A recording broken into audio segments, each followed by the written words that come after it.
ਸੋ ਬਹੁਤ ਸਵਾਗਤ ਹੈ ਜੀ। ਸੋ ਕੈਨੇਡਾ ਦੇ ਇਮੀਗ੍ਰੇਸ਼ਨ ਮਿਨਿਸਟਰ ਦਾ ਇੱਕ ਮਹੱਤਵਪੂਰਨ ਬਿਆਨ ਹੈ। ਇਮੀਗ੍ਰੇਸ਼ਨ ਮਿਨਿਸਟਰ ਬਣਨ ਤੋਂ ਬਾਅਦ ਇਹਨਾਂ ਨੇ ਬਹੁਤ ਜ਼ਿਆਦਾ ਗੱਲ ਨਹੀਂ ਕੀਤੀ ਸੀ। Amarjit Singh Kanwar Broadway immigration services ਤੋਂ ਸਾਡੇ ਨਾਲ ਨੇ। ਕੰਵਰ ਸਾਹਿਬ ਬਹੁਤ ਸਵਾਗਤ ਹੈ। ਮੈਂ ਚਾਹੂੰਗਾ कि पूरी क्लैरिटी इमिग्रेशन मिनिस्टर ने की किया है देते सांझी करो। सो आज जो मैं आपसे शेयर करने वाला हूं वो है इमिग्रेशन मिनिस्टर, जो कि मिनिस्टर बनने के बाद बिल्कुल चुप थे और उनके किसी तरह की कोई एक्टिविटीज या कोई बयान देखने को नहीं मिलते थे या स्टेटमेंट सुनने को नहीं मिलती थी।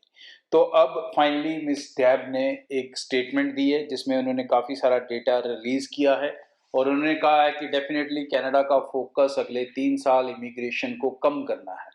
और इस डेटा के थ्रू उन्होंने बताया है कि कितनी इमिग्रेशन को उन्होंने इस साल कम किया है पिछले साल के मुकाबले, और आगे भी ये जो कटौती है इसी तरह से चलती रहेगी। तो ये कुछ डेटास हैं जो आपको कनाडा की असलियत बताएंगे और जिसमें आपको ये भी पता लग पाएगा कि बहुत सारी रिफ्यूज़ल जो इस समय आ रही हैं वो नाजायज़ हैं, वो गलत हैं, बट उनको अपनी इमिग्रेशन कम करने के लिए किसी ना किसी तरह स्टूडेंट्स को टालना है, रोकना है, डिले करना है। तो ऐसी रिफ्यूज़ल्स देखने को मिल रही हैं। इसमें ना तो ज़्यादातर कंसल्टेंट का कसूर है और ना ही जल्दी स्टूडेंट का कसूर है, but this is the policy of Canada at the moment.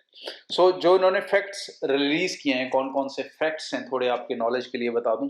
जैसा उन्होंने बताया कि IRCC welcomed 2,46,300 new permanent residents, ठीक है जी। और ये लेके आए हैं, वो उन्होंने परमानेंट रेजिडेंसी दी है 1 जनवरी से लेके 31 जुलाई तक 2.5 लाख लोगों को, तकरीबन 2,46,000 लोगों को, जिसमें से उन्होंने बताया कि 1 लाख न्यू रेजिडेंट वो हैं जो टेम्पररी रेजिडेंट थे पहले, मतलब वो या तो पहले वर्क परमिट पे थे या वो स्टूडेंट वीज़ा पे थे या किसी और वीज़ा कैटेगरी में थे, बट वो कनाडा के अंदर थे, वो TR पे थे।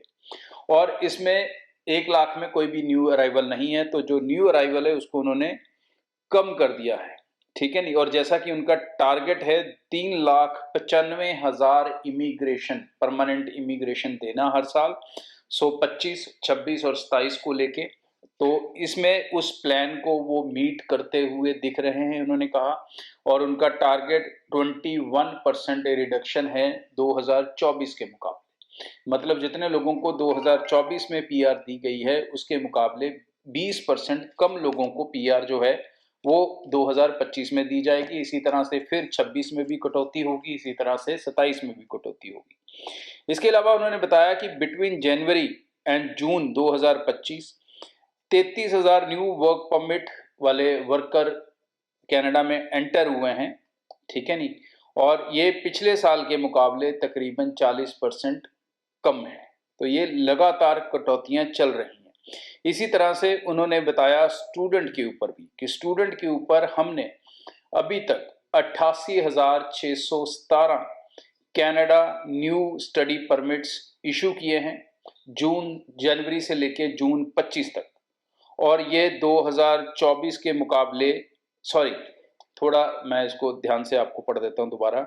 उनका कहना है कि 2025 के मुकाबले 25 में 2024 के मुकाबले डेटा जो उन्होंने दिया जून से लेके जनवरी से लेके जून तक का 88,000 कम स्टूडेंट्स बुलाए गए हैं। मतलब जो स्टूडेंट्स जनवरी से लेके जून तक 2024 में गए थे और जो स्टूडेंट्स जनवरी से लेके जून 2025 तक जा रहे हैं, वो पिछले साल के मुकाबले तकरीबन 88,000 कम स्टूडेंट्स जा रहे हैं। दैट इज़ द रीज़न कि आप इतने बड़े लेवल पे ये रिफ्यूज़ल्स देख रहे हो। वो टेम्पररी रेजिडेंट्स भी कम करना चाहते हैं और जो वहाँ पर गए हुए हैं उनकी PR को भी रोक रहे हैं, तो परमानेंट रेजिडेंसी को भी कहीं ना कहीं टफ किया हुआ है उन्होंने। तो इस समय जो सिचुएशन है वो कनाडा की काफ़ी मुश्किल बनी हुई है, इसमें कोई शंका नहीं है। तो जो अच्छे प्रोफाइल्स हैं, जो ब्राइट प्रोफाइल्स हैं, जो अच्छे स्टूडेंट्स हैं, मेरे ख्याल से उनको कनाडा में बार बार अपनी माथापीची करने की जगह, पैसे खराब करने की जगह, इस समय उनको ऑस्ट्रेलिया भी फोकस करना चाहिए, जो प्राइम स्टूडेंट्स है। क्योंकि ऑस्ट्रेलिया में इस समय वीज़ा सक्सेस रेट बहुत ज़्यादा हाई चल रहा है। खासकर यूनिवर्सिटीज़ की बात करें तो 10 में से 8 वीज़ास का सक्सेस रेट है। कॉलेजेस में बात करें तो वहाँ पर भी 10 में से 5-6 वीज़ास निकल रहे हैं। और बजट भी तकरीबन इतना ही लगेगा जितना कनाडा के अंदर लगेगा, या इससे भी थोड़ा शायद कम लगे। लेकिन आप एक बढ़िया कंट्री में भी जाओगे, वहां पर टेरिटरीज को चूज कर लोगे, रीजनल्स को चूज कर लोगे, प्रोविंसेस को चूज कर लोगे, अभी से ये समझदारी यूज कर लोगे तो परमानेंट रेजिडेंसी भी वहां पर ऐसी रहेगी। पोस्ट स्टडी वर्क वीजा भी आपको पता है वहां पर ज्यादा मिलता है। अगर मेन सिटीज में जाते हो 2 साल, थोड़ा पीछे जाते हो 3 साल, उससे भी पीछे जाते हो तो 4 साल।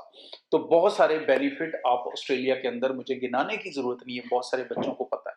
और मास्टर्स के अंदर स्पाउस भी ऑस्ट्रेलिया में जा सकता है। इसके ऊपर डिटेल वीडियो मेरी कल आएगी मंडे को, वो आप जरूर देखना और समझना। और आगे आने वाले कुछ दिनों में ऑस्ट्रेलिया की वीडियोस आपको ज्यादा आएंगे, क्योंकि मैं चाहता हूं कि जो मौका इस समय है, जो अपॉर्चुनिटी इस समय है, जो बच्चे उसको ग्रैब कर सकते हैं, वो इस समय अपना पैसा और दिमाग और अपनी मेहनत कनाडा में खर्च ना करें और ऑस्ट्रेलिया में कर लें तो ज़्यादा बेहतर होगा। क्योंकि इस समय जो पीआर लेने का प्रोसेस है वो दोनों कंट्रीज में बराबर ही चल रहा है।